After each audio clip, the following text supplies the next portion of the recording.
Hi, hi everyone. Good evening to you all. Thank you for joining me at another edition of Tech Talk Tuesday. I am Armando, president of Jamaica Technology and Digital Alliance, otherwise known as JTDA. And today we have another important discussion and also with important panelists to discuss the thing that you'll always hear people talking about in a circle. If I'm in three discussions, one of three, cybersecurity. But particularly, we want to center this discussion around small businesses this time around. And so, our topic today is cybersecurity for small businesses, what every boss needs to know. And so, before we go any further, I am anxious to introduce my able panelists, and I'm going to start with the lady. And I'm going to ask Rochelle if you could just share a minute or two about you and your professional space, and we'll Yeah. just go right around, and I'll go to Errol after, and then I'll come back to John Matthew Sinclair. Okay. Hello, everyone. I am Rochelle Cuff. I am a CPA, CISA, MBA in finance. I have over 10 years of experience in audit, specifically IT audit. Worked at Big Four, so including PwC. Also worked with Wells Fargo Bank for a few years. So I'm also the partner for a company called WBC Trust and Accounting LLC, and also for K3RO Management, where we focus on IT security, IT audit controls. So that's a little about me. Thank you. And then let's go right to Errol Anderson, and then we close this section out with John Matthew Sinclair. Hi, good evening. First of all, I just want to say I'm happy to be here. And cybersecurity is an area that I'm very interested in. So this opportunity, will give me that platform to share some of my knowledge. So I've been in the IT space for well over probably 15, 20 years. I've been working in the private sector and also the government sector. So looking forward to a fruitful and, lively discussion. I promise you that much. John Matthew, it's yours. All right. Hey, thanks, team. Good night, everyone. I like everyone. I have about 20 years experience in the IT space. I'm an IT guy by nature and by birth. And I've worked in the financial sector for a very long time. As an employee, I'm also a founder of a couple startups. I love the startup life. So this is a very important topic to me because MSMEs, as we know, form a major part of every country's GDP, and they also employ the most people. So I'm really interested to have this panel discussion with everybody around how cybersecurity and just general security is going to be influential, especially to the small businesses that offer services to a wide range of customers across Jamaica. So looking forward to this discussion with the team. Beautiful. And so, viewers, you can see why we have this panel, right? You see that kind of representation and experience right there. So, get your pens, get your papers, get ready to write down the nuggets as they drop. So, don't miss it, right? Now, here's an interesting thing. I would have done potentially 100 trainings since year to date, with small businesses, especially really centered around digitalization, right? And sometimes, as a technologist, I have to ask myself, are we setting up these people? Let me tell you why I'm asking that. So, on one side, we're saying you can't grow without you digitalize. Yeah. And then the other side, when they go on online, then that's where the bad actors are.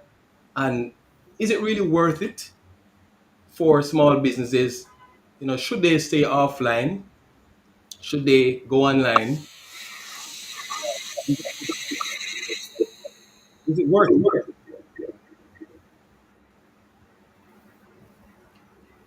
Think we lost it for a second, Armando.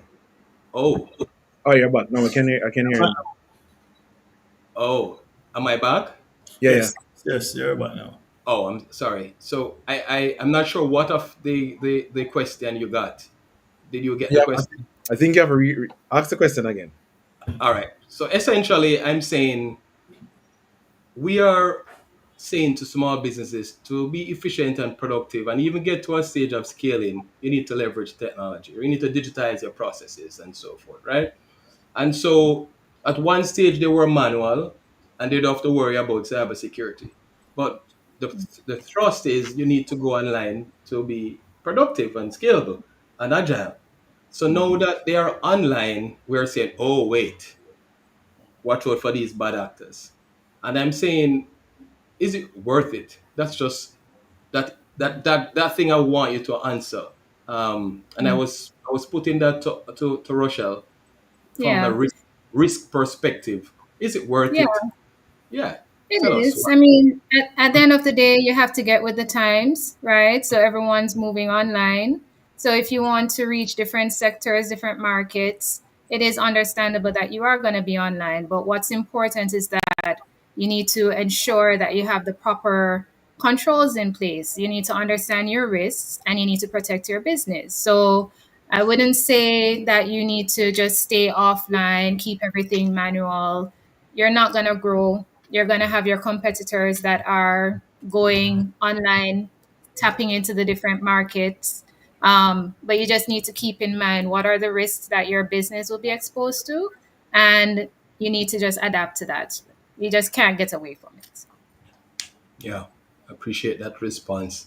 So with that said, then it means now that the small business is online and they're doing transactions and their processes are digitized. Now, why then somehow it appears that small businesses are being targeted ever? All right. In the truest sense of operating, a small business will generally, be that low-hanging fruit because the concept or the notion is that a small business probably don't have that big big pockets, so they probably don't have a lot of resources to invest in cybersecurity, have a full IT team. They might not have that capital to purchase the latest and greatest. So that's one of the reasons a small business might be a target. There's also the notion that a small business, they don't give precedence to cybersecurity. They probably don't know much about it, so they just operating. So that's another reason why they might be targeted. And also, small business probably might be a good target because even though they are small, they might, and it depends on the type of business you're in, they might have access to valuable data. Hmm. So that's another something that is attractive to the bad actors. So those are some of the things that make a small business attractive for cyber threats. Hmm. So, as a startup serial entrepreneur, John Matthew, do you have anything to add to that? Why you Yeah. think your small businesses are usually on the target list? So I think I think everyone hit the nail on the head, right? But one of the behaviors of the small business is that I'm so small that I won't be attacked, Hmm. right?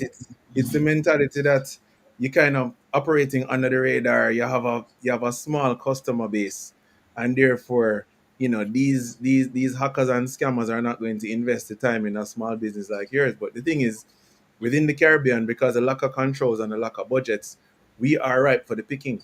And Hmm. they literally use the Caribbean as a testing ground before they go and tackle a bigger object. So um, the point is that no matter how big or how small, and I think it was said, small businesses capture a lot of different types of data, and the scammers look at the network and see who is capturing a lot of personal information, who has e-commerce services and capturing card information and they're going to try to seek out the vulnerabilities, and once they get in there, it's over, right? And you don't want a case like that against you. But one of the big things is that you just always feel as a small business that I am so small, Hmm. I can come up on the radar of these guys, therefore I can operate in a loose way without having to invest a lot of money in protection. And just to add to John's point, it's the mindset, you know, because I'm small, nothing will happen to me.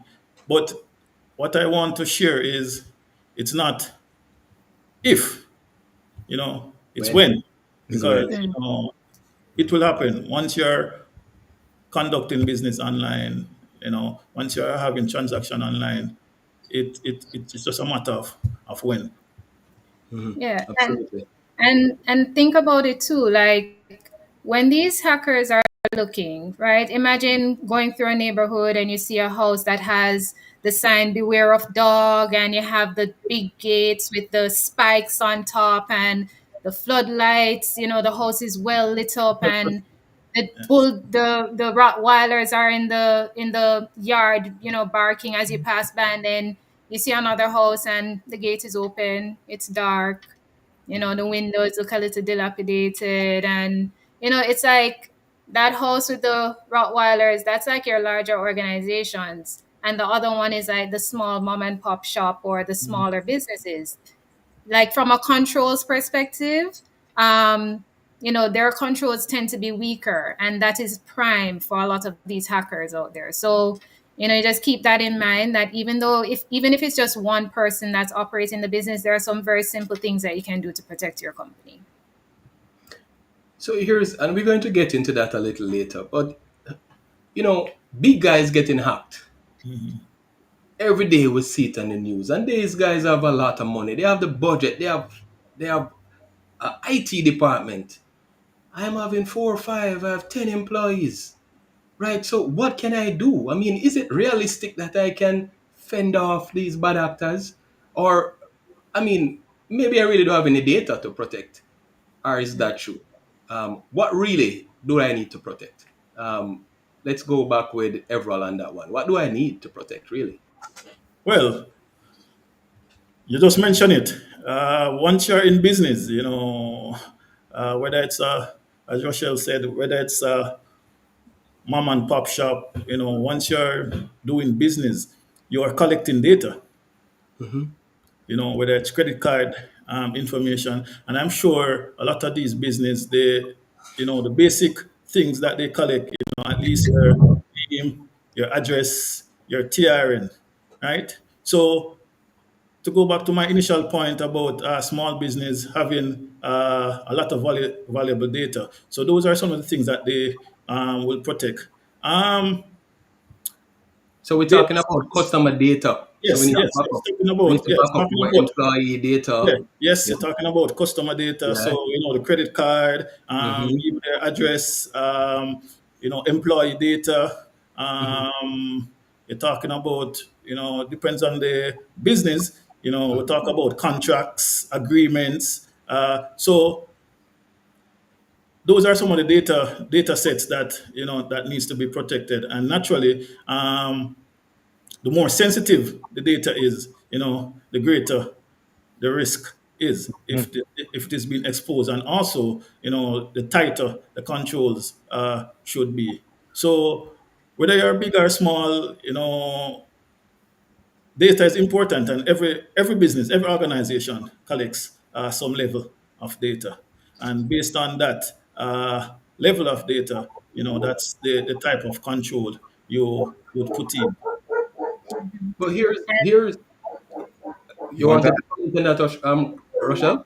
I Yeah, I want to just add wanted something. But go ahead, Yeah, just Rochelle. quickly.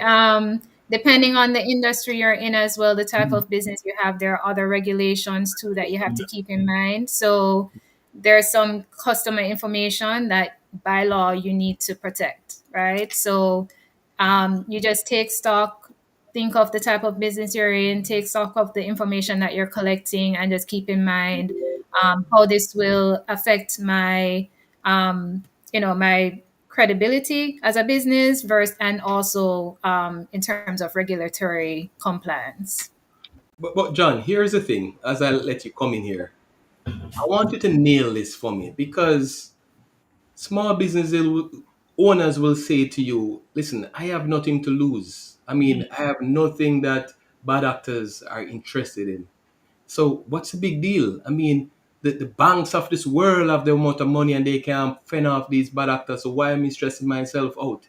Um, make it a little clearer for the listeners that is it really just what the bad actors want? What Mhm. about the disruption to the business? What about the reputational damage? Right. Right? Break that down for me.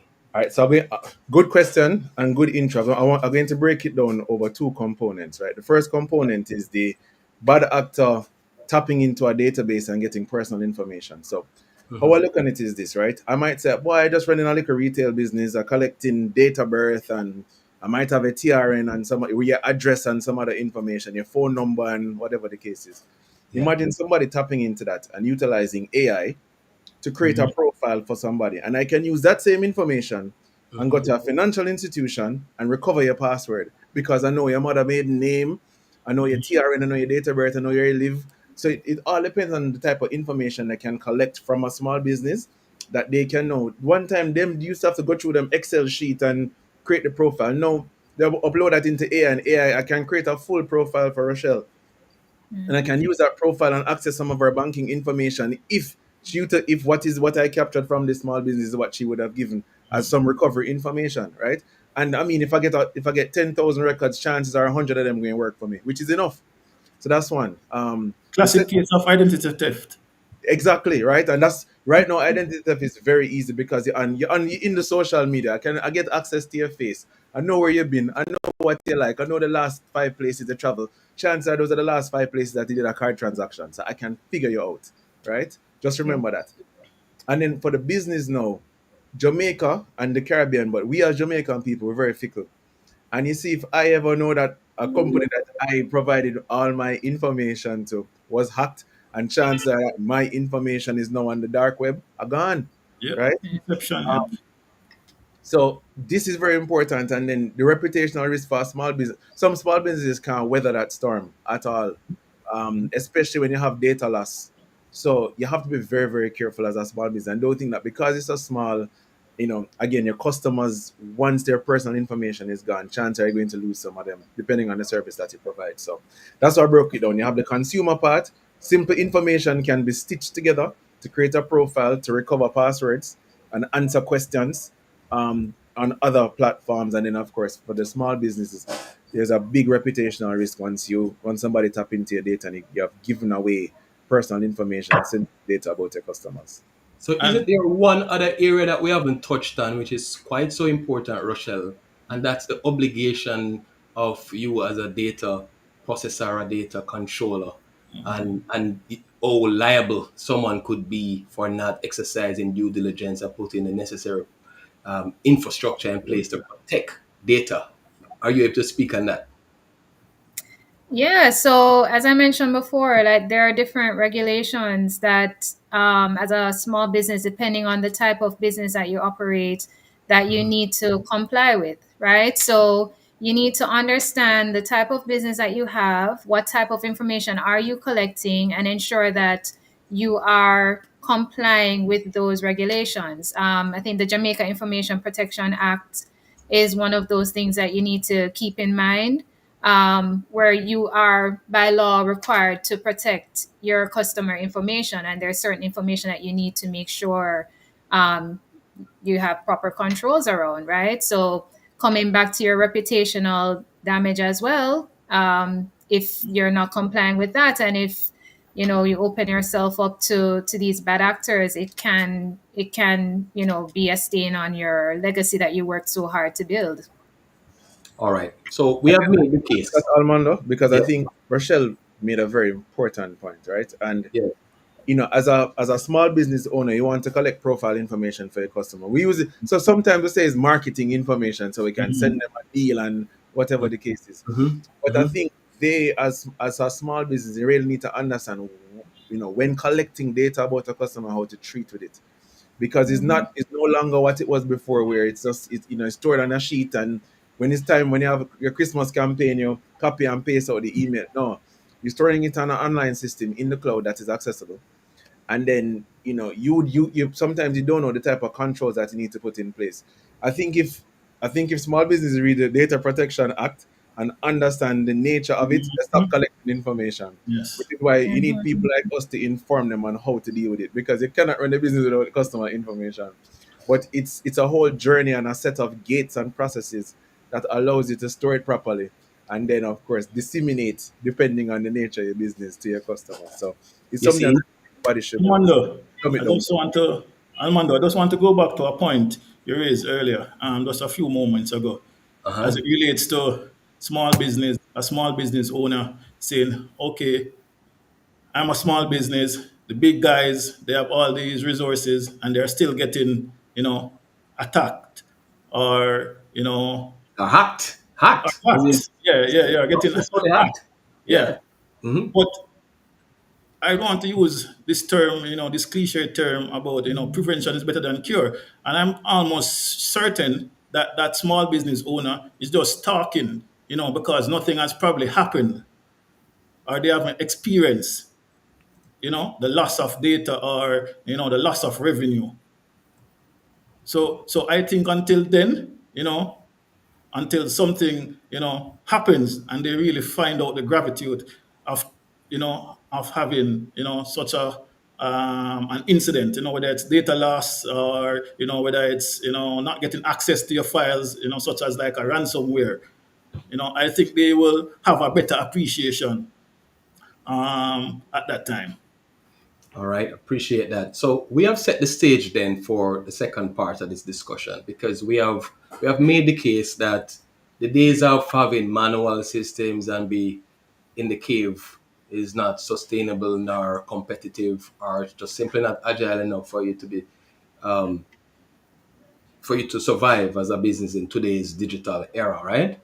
We have also made the case that you have to back up, or you have to protect your data, because it will cause disruption, and it will, all apart from the reputation, and there are other negative consequences, right?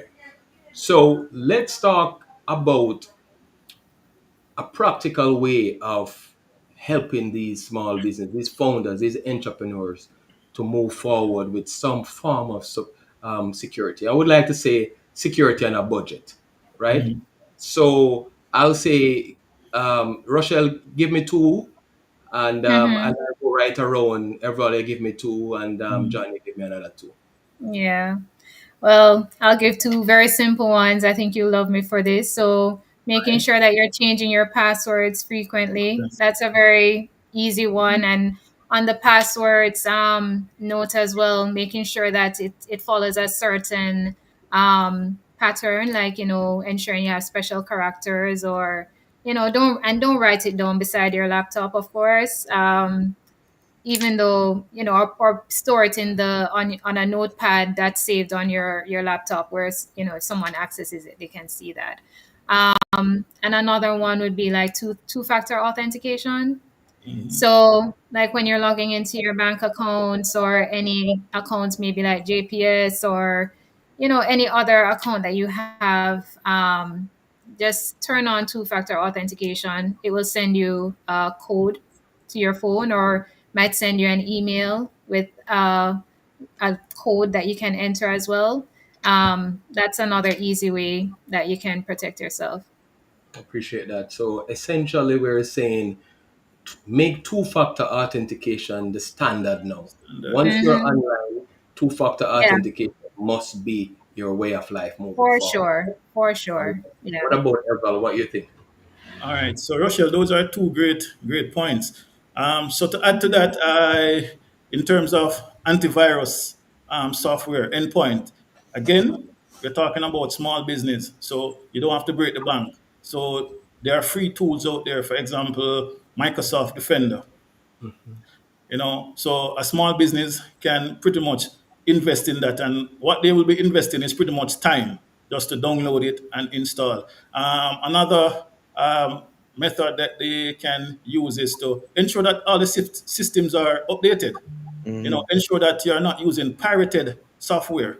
because that is one of the avenues, for the bad actors. And also, just to add one more, harden your devices. So, for example, a simple case, your Wi-Fi, you change out the default username Password. and password. Hmm. So Hmm. those are Admin, simple. yeah, you lose that. Yeah, you change the Simple admin stuff. Yes, those are simple methods that small business can use to protect themselves while online.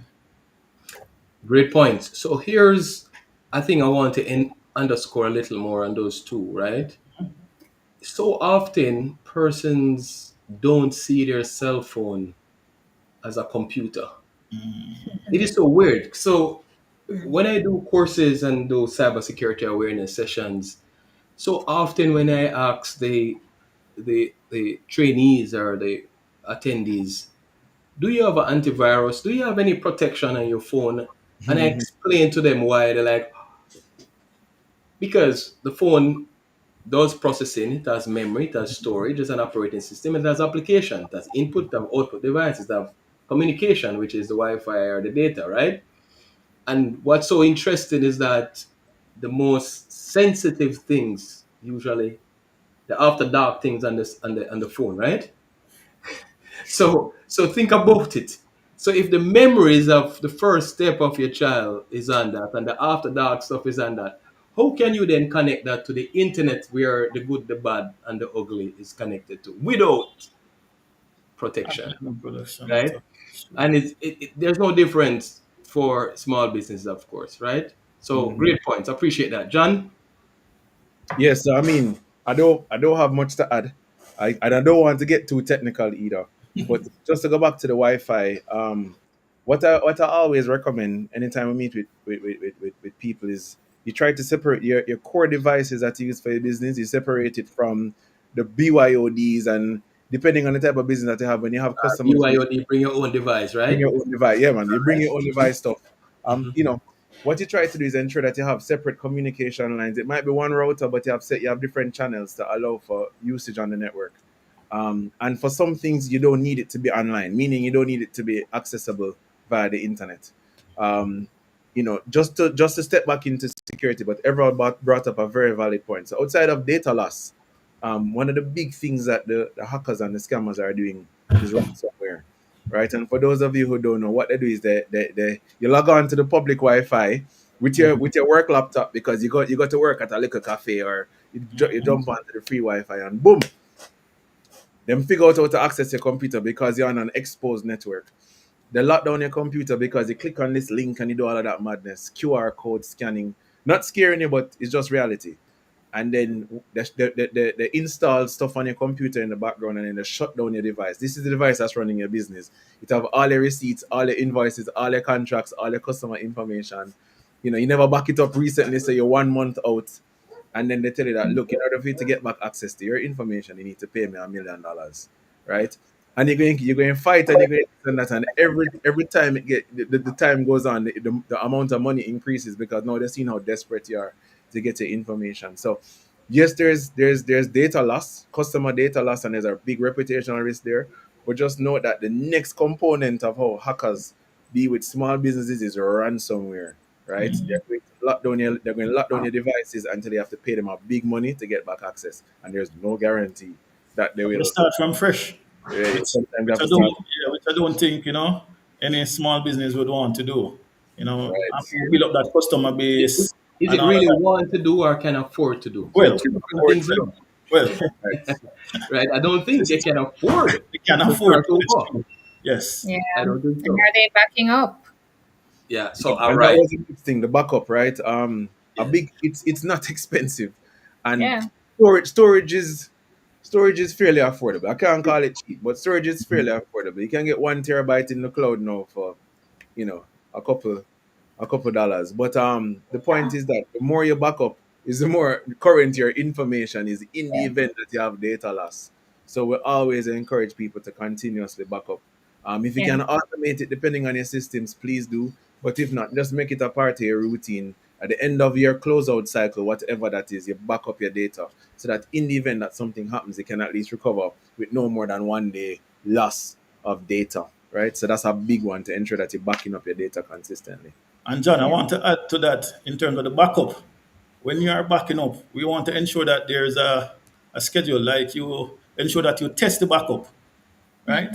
We don't want a situation where there's an incident and that's the first time you're trying to use your backup.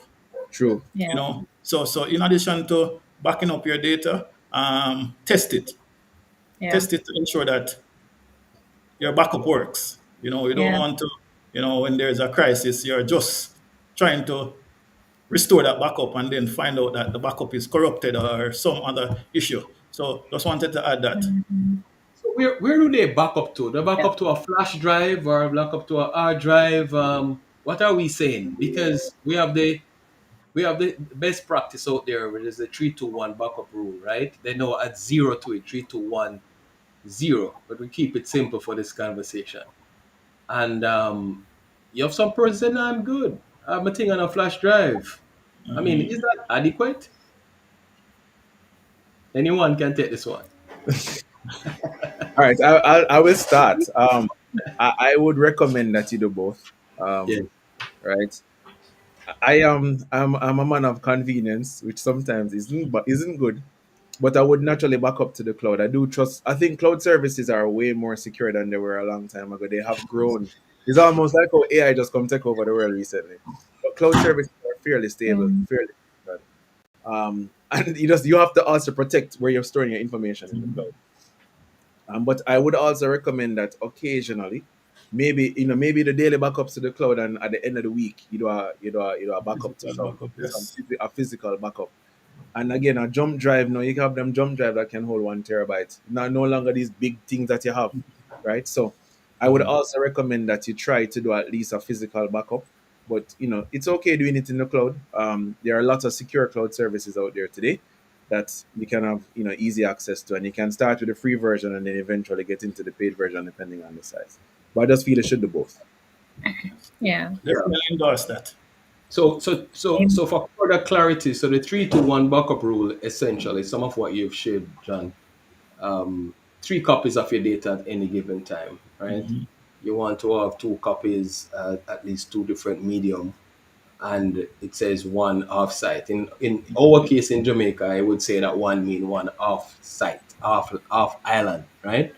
So in short, that gives you the kind of resilience that you need to deal with most eventualities or most disaster, right? And so, yes, you could have a copy on your flash or your hard drive, but you want to also have a copy offsite in that cloud. And you were right. It's more affordable and economical cloud backups than before, way more. So there's no excuse right now for a small business not to set up their automatic backup, getting their notification that backup was done successfully or not. And And as feel per free. Everald's position, at least once per whatever schedule per quarter, you do a test, restore, make sure that everything looks good, and you're good to go, right? All right. So right now, what I'm hearing is we have touched on how to protect your data, and we couldn't end that segment without talking about backup, and that was very important, right? So apart from the endpoint protection, the password hygiene, and all of that kind of stuff, we needed to sprinkle some backup on that.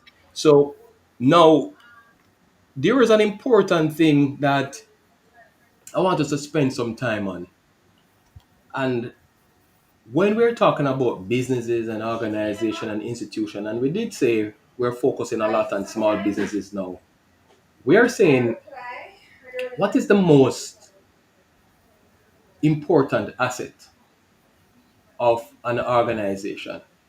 And we're going to jump up and say the people. All right, no problem. What then is the second most important asset of an organization? And I don't think anybody can disagree with me and say data, right? So if we connect the dots, the people and the data, right? And with the statistics of phishing attacks and ransomware, number one channel used in today's successful attacks is through the email, right? So if Mhm. someone impersonates somebody or they trick you to click on a link, as John touched on it a little, and here you go, you are exposed and you have a problem. However, so now you you now have lost my train of thought. So let me get back. So now that we have the people and the data, and um we're looking at the statistics and the facts out there that says people is usually most vulnerable. It's the weakest link in the entire information system, right? We're talking about information system, we're talking about storage, we're talking about communication, we're talking about systems and all of that kind of stuff. But they say the people is the weakest link. So if people is the weakest link, would the latest and the greatest technology solve our problems in cybersecurity, especially for small businesses? What is really um, the answer? What it is that small businesses could do in a practical way to beef up their security? Let's say this is my number, 90% the way. Mhm. Mhm. Now we So talk, what would that be? We're saying people and we're saying data. We want to protect the data, but we also want to empower the people, right? yes. So I'll just probably just share some thoughts on that. So this is where the training, and as you mentioned earlier, Armando, you said you had done what 100 training since here, you know, and because the truth and in fact, users are very gullible, users are very gullible. So one of I'll say the I'll qualify that to say the untrained, the yes, yes, unaware, the yes, I ignorant. know. Yes, yes, Yeah. yes, definitely. That is why we need to, Yeah. continue to train them up. You know, help them, teach them how to look for signs of a phishing attempt. You Mhm. know, for example, you can have practices, best practices. So for example, you get an email that says, "Hey, your CEO says you're supposed to be, depositing some money to this account." One of the things you can, let your staff know. Okay, you trust. Okay, but guess what? Always verify. Trust and verify. Yep. That's one of the Yeah. key things I want to leave from this section also. Yes, trust, but you always verify. Yep. So that's a critical point in terms of user awareness. I'm saying beat it into them head. Let them be annoyed with it. Teach them. So when an email come in, even when it's legitimate, they are questioning and say, "Hey, I wonder if this is real." You must be a Jamaican, to say beat it in the head, Yes, man. People, Yes, let's be clear. We're not yes, advocating any violence here, right? yeah. So that's one of the ways. But Yeah, but but consistent user awareness absolutely. training. So You so know. this training that you described then, Everal, Yes. where that's what we call it security awareness, right? Yes. Yeah. Yes. All Mhm. right. So and I'm hearing you saying that if we can train the users of the system Hmm. to deal with the do's and the don'ts, what to look for, what it's going to look like, who do you treat with certain things, and of course, if something really happens, report it, You right? know what to do. Mhm. Um, that something like that would level up the security of a small business in a significant way. Would you say so, Rochelle? Yeah, I agree. Training is extremely important, so I endorse that overall. So you also want to make sure that it's continuous because things are ever evolving, right? So once if there's something like a cyber incident that occurred that you think your team can learn from, you want to make sure that you're incorporating that in your training.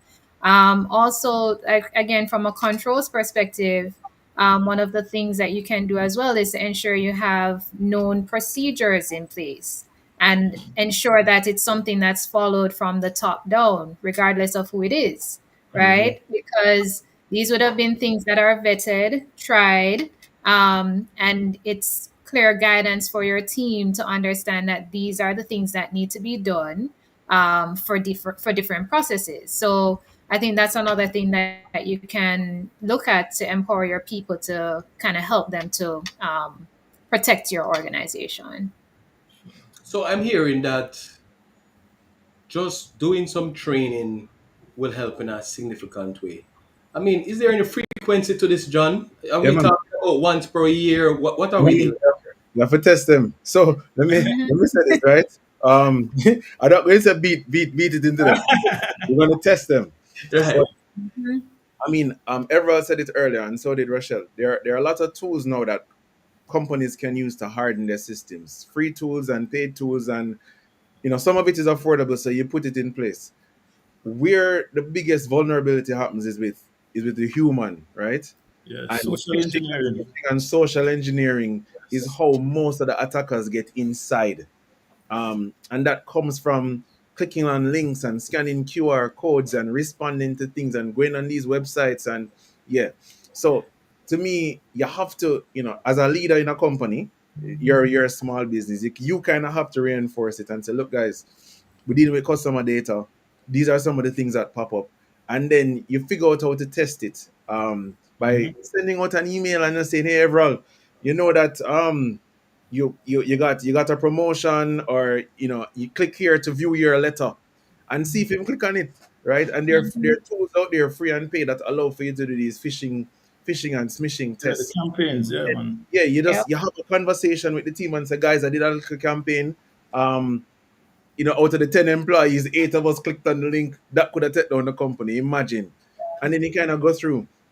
So these are some of the things that you have to do to reinforce it. And it's very simple, but it's very valuable. And you do it as often as possible. And you do it the first time, and I'm going to remember that, hey, I get caught in this phishing thing, this little campaign. Yep.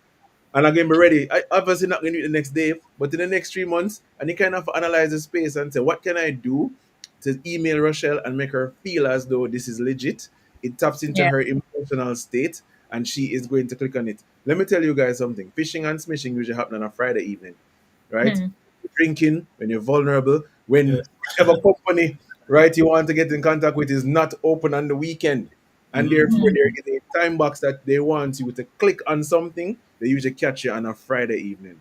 So you Yep. just have to look out for some of these things. Now, they're obviously going to switch to Thursday now, but my point is, you have to be very aware. It's But not just that to go back, people are aware. just to go back to the point, in terms of managing risk, Armando, having and using your term, which is correct, having an untrained user Mhm. in your environment, that's very risky. Hmm. So we have to manage that risk. So I'll that go user, further. that untrained user, you have to manage that risk.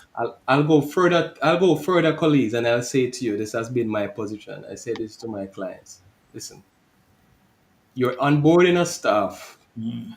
That staff should not go on your network, access your application, log on without going through First the training. orientation of Yes. Yes. cybersecurity awareness. It's Yes. almost like this. The analogy is you're giving an untrained person a car key to Hmm. start the engine to drive. Destructive that can be and fatal, Yep. Yep. right? So look at it that way, that you're not touching my network, you're not connecting to my Wi-Fi, you're not going to plug on anything until you have satisfied us that you have met the minimum standard. That's my Hmm. position. Yeah. So, Agree. so colleagues, we are getting to the juicy part, because it's getting juicier and juicier. So watch this. So now we're talking about we are at the stage now where I think we're all aligned that empowering the people is a big deal to level up your security. And what's interesting is that the cost to do that is so insignificant to the value and the impact that it will create. So then you probably ask yourself, why are people not doing it then? And sometimes they just simply don't know. So in closing out this segment, then we're saying to you, the viewers, and of course, drop your questions there so we can get them answered by our panelists in the chat. And I'm going to say, so you want to automate your phishing as phishing simulation or smishing simulation as best as possible, right? So And you also, I think, John, you mentioned it, you want to also orchestrate your simulations with what's going on. You know, if it's a holiday period or it is, something going on, you try to impersonate with that. Now, the truth is, small business don't really have that kind of resources sometimes, but there are free tools out there that also allow you to do that, right?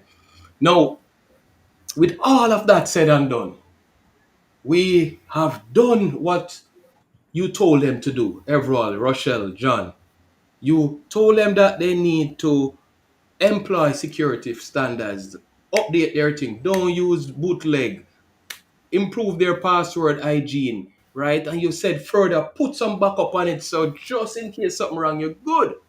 And then you just say, boy, all right, with all that said, we still need to do something else. We need to empower the users. Then something go wrong. You are hacked. The small business provider is hacked. Should they just pull out the ear what I have on my head? And you to John, Uncle April and Rochelle can, right? This is But this what is should by they choice. do? This is by choice. Practically, what should they do? Because at the end of the day, are we saying that with all of these guidance that you have shared, that it will prevent a successful hack? Or we are saying, listen, what this is doing, it is minimizing the risk surface. It is minimizing the success level for a bad actor to get onto you. But you are not giving anybody any guarantees that it will be impossible for them to get hacked, right? Mhm. Mhm. Are we saying that? What are Well, we I saying? mean, there is no guarantee, All right? right. Uh-huh. So for every risk, Yeah. you can put controls in place. You can try your best, but at the end of the day, we are not guaranteeing that you will never be hacked, but you can minimize the impact. So I think that's what we're all trying to say here. All right. You don't want to Beautiful. open yourself up to be a free for all for all these Right. bad actors. Well said. You don't want the person to just walk in your house just and just take out the Right. food out of your fridge, right? You want them Exactly. put up a fight first, don't it? But Little if booby, Exactly. they win, booby chafan thing. I've put in little booby chafan. but if Exactly. they Right. win, what can they do? What the founders and the small businesses can do, John? Yeah. How? So Practically. yeah, practically, I think Yeah. you need a process, right? It's almost like Yeah. when you have your family, whatever the case is, they say, look, when we go here, this is the plan, this is the process. If you get lost, do this, go there, whatever the case is, right? I have kids, so essentially, you have a plan in the event that we are hacked, and you can find them online. You can ask Chat GPT, or you can speak to a consultant, which I would recommend you do. So, But so what we call the plan here now? Is it this the incident response plan? That's what we're talking about, right? yes, All right, yes. cool. Got you. Got you. Uh-huh. So it can contain. I mean, obviously, depending on the system that you have in place, it has many different flavors. But a simple example is plug out the system. Right? If you get hacked, go plug it out. Um, Disconnect. Disconnect same time, so you can at least minimize any if there's a continuous data leak, or it's a thing where it's moving a large volumes of data. You disconnect it, so you minimize the loss. Um, you have to report it. Everybody have a friend who knows somebody in cybersecurity. So the first thing I do is I call and them say, give me Everall number, and I call Everall and I say, Everall, this is the situation. Everall will also build a plan. But essentially for me, it's just getting a plan in place, identifying the systems or the system that was compromised. Never delete files, right? Don't delete, don't panic and start to delete. Oh, I'm going to delete my customer data so the person can get it. No, leave things in place so that when the forensics happen, right, the data forensic comes in, and it sounds sophisticated, but when somebody come check your system for you, they can at least view some logs, understand some patterns, and tell you what the true impact is, right? So a lot of the times when things happen, you go format hard drive and you go shut down laptop, and no, disconnect it, yes, but at the same time, leave things there so that people can come. It's almost like a crime scene. You don't want to tamper with the crime scene. So leave things there so that people can come and do an assessment and then guide you accordingly on how to recover the information. But the first thing for the It's viewers is like, get a plan in place. yes. Everall, Just you to, want to add to that? I see you yeah, hitting no, like you just to want to add, say something. Like, do this, man. Go on, let me hear yeah, you. just to add a very important element. to what John said. So we talk about disconnecting from the network or plugging out the device, and then identifying the scope or doing an assessment to see the type of or the reach of the breach. You get that? The reach of the breach. All right. Absolutely. All right. And also you mentioned about your stakeholders. So we talk about your internal stakeholders, so leadership, if it's like yeah, we're talking about small business, yes, but whether it's the CEO or, if you have an incident response team, if you do, you inform them, you inform the customers also, your vendors, your partners, you know. So Mm-hmm. So your what I'm local, hearing, Errol, I'm hearing that with yeah, what John entered this part of the discussion with an incident response plan. It yes, sounds like what I'm hearing you say now, some of these things you have already thought about them, yeah? And you would yes, have already crafted maybe some templates, yes, right? yes, One step ahead. Because you're saying it's not if, it's yes. when. When So you have exactly? already put this together and say, all right, watch this. So here is the thing now. I already have a template that I'm going to send out, crafted and vetted already. And you're just going back through your plans now so you can execute accordingly. In other Yes. words, you're saying it's not at the point of the A breach or disruption an attack? or the Yes, breach that you're thinking about because you already have the stress already of the breach, don't? And yes, everybody at you and customers have said this and shareholders have said that, and you have to be navigating all this. But because you're smart, because you were a part of a viewer of this tech talk session and you got these kind of nuggets, you have already gone chat GPT how to write an incident response plan, right? Or even better, chat GPT, I'm a small business owner, I operate such and such and such and such, right? yes, Ask me the pertinent questions so that you can develop an incident response plan. yes, Boom.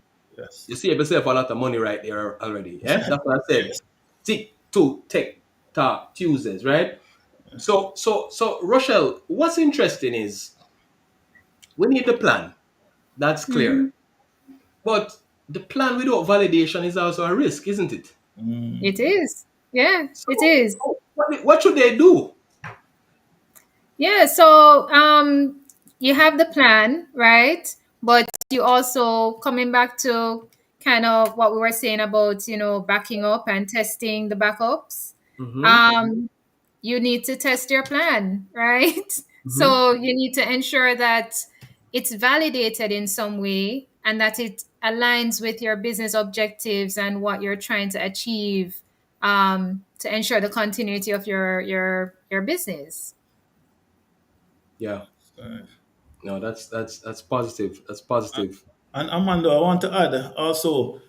So we have this plan, and we are going through the plan. We do our all the steps that's in the plan. We notify who needs to be notified. We do our restoration and all of that. But one of the key things with this plan also, once when we're going through it, we document, document Hmm. every step because Yeah. we want to know what happened, how it happened, what was impacted, and this documentation will help to build your or bolster your security posture. So documentation is really important, very very important. Okay. So it sounds like for the small businesses who are tuned in and who will be watching the recording session, just following some of these advice, they would be ahead with some of the things, right? Um, but I feel like there's one other thing that maybe we should be considering, right? Because we go through the technology, we empower the people, we put the plan in and stuff. But there is a saying, colleagues, that I've been finding myself using so often, even with these trainees that I told you about, the MSMEs, is that there's a saying, I think Peter Drucker is the author of this saying. It says, culture eats strategy for breakfast. And while we're here talking about all of those stuff, it just come in my head and I'm saying, so You put in all of this, you get consultant, you buy the antivirus or the free one, you put in the backup and all of that kind of stuff. But there you have persons just still doing the opposite of what you're trying to achieve, right? And now we'll get to a stage where it's probably the culture of the organization, that lackadaisic thing where nothing can happen to me, man, me good, you know? And I'm thinking now, colleagues, shouldn't it then be a part of the strategy to build a culture of security? What do you think? Who wants to go first? And you know where culture starts from? The tone at the Leadership. top, Yeah, man. Yes. right? So Yes. if leadership is not seeing the importance of this, then how are the employees going to understand it as well? So you need to build that culture from the top. And if you as a leader strongly believe that this is something important, you need to drill it down, right? So that's how you do it. And there should be repercussions as well for anyone that does not adhere to company policies. So colleagues and people who are watching, I want to be clear what repercussion means here. We have to clarify. Yeah. We're talking about enforcement. We're talking about disciplinary actions, right? Yes. Yeah. All Holding right. people accountable. Only Yeah. the people accountable is a nice way to put it. Yeah. Anybody wanted to add to that? Because culture is also important because it's like a flag in a dead horse, right? No matter how many technology you're on board, if the users of the system is not aligned, or it can be also the opposite. The staff who is responsible for installing the antivirus, the leader just not willing to stop and allow him to install the antivirus on his machine. That will take 5 or 10 minutes, right? Mm. So, and the leader might not want to be a part of the security awareness session. So business owner said, "Me good. You guys, this is for you. Me good, but get it. But he's a target or she's a target, don't it?" So as I So mentioned yeah, earlier about that word, about mindset, you know. So yes, so so, man. so it's a mindset shift, you know. Mm-hmm. So as Rochelle said about leading from the top, you have Mm-hmm. to ensure that whatever it is aligned with the objectives and the goals of the organization. So you as a leader or that technocrat, you have to show the business the importance. And a lot of the times with businesses, you know, we don't have to get, you know, talk technical. Once we break it down to that Yep. bottom line in terms of dollars and cents, Yeah. it will Yep. start to make sense to them. So here's the thing. So there's a lot more that we could be talking about in today's Tech Talks Tuesday, right? The reality is we could also flip the script and look at um, instead of seeing, adopting, maintaining, implementing cybersecurity as a burden or an expense, we could flip it as an opportunity, right? Opportunity. So Yeah. giving the customers the peace of mind that their data is in good hands and you're compliant and you have these kind of stuff in place also set you apart from the rest, don't it? But we're not going into that because we run out of time, right? And maybe we'll have a part two someday. So I Yeah, we want have to to have give a you an conversation about tools, definitely. there you go. So what I want to do now is I want us to share 30 seconds with you guys to give me a wrap up. Also, how can we connect with you if there are persons here who wants to have offline conversation with you? How could they get to you? 30 seconds. John. Okay, all right. So the wrap up is that security is actually data and security are extremely important. Remember that there are two major components of where attacks will come from. There is the attacking of your system and the data loss that comes with it, and then the second part about it is the fact that people can shut down your systems and charge you via ransomware and charge you a lot of money for recovery. So you have to take that into consideration. It's a lot about process and policy. You don't want to hammer that in and beat it into them head. You must make it a more a cultural a cultural type of stance where you make it very inclusive and you allow them to understand the nature of it. The second thing for me, I can you can contact me on LinkedIn. John Matthew Sinclair is the name. My picture looks like me, so when you see me, you can add me and we can definitely connect. All right, Rochelle. So, my wrap up is ladies, gentlemen, starting is always the hardest part, but it will be worth it in the end. You've built this legacy, you want to ensure that it continues. There are things that you can put in place that does not cost a lot of money. It does not, it might take a little effort in the beginning, but it will definitely be worth it in the end. I want you to think about your employees, how these things can impact them, not only your customers, your employees, the longevity of your organization. And I really encourage you to even just re-listen to this webcast and pick up on the nuggets that we've left here, and hopefully it was helpful to you. If you want to contact me, I'm on LinkedIn. Hopefully my picture does look like me. It's Rochelle Cuff, and yeah, happy to discuss anything offline. Everall. All right. So I guess I got the closing words. What I would want to leave with persons listening in, those SMEs, or even persons from larger companies. So IT security, cybersecurity is everyone's business. It's everyone's business. It's not the tech guy's business. It's not the security guy business. It's everybody's business. And also for the small and medium-sized enterprises, there are tools out there that no cost or low cost, and I implore you guys to use those tools and leverage the capabilities of those tools. So remember, IT security, cybersecurity is everybody's business. Thank And you. on that note, I will almost close.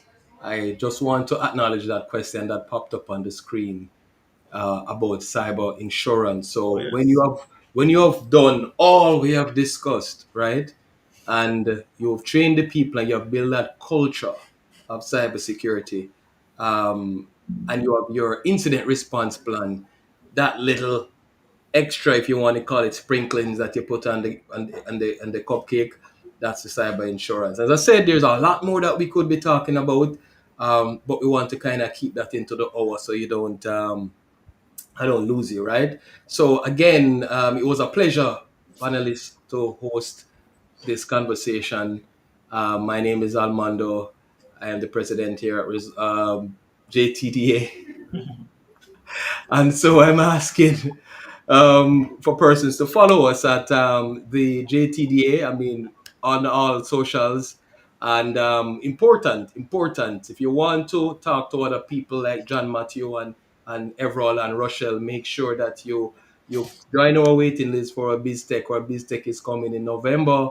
It's our premier conference. If you want to provide, if you want to connect, you want access, you want empowerment, that's the place to be. It's the biggest tech conference in Jamaica, and I don't think you want to miss it. So you stay tuned. And of course, if you want to be in the loop of all the goodies that's been happening in the tech space, including how we can help you, you want to join the mailing list of JTDA. So with that said, I'm out.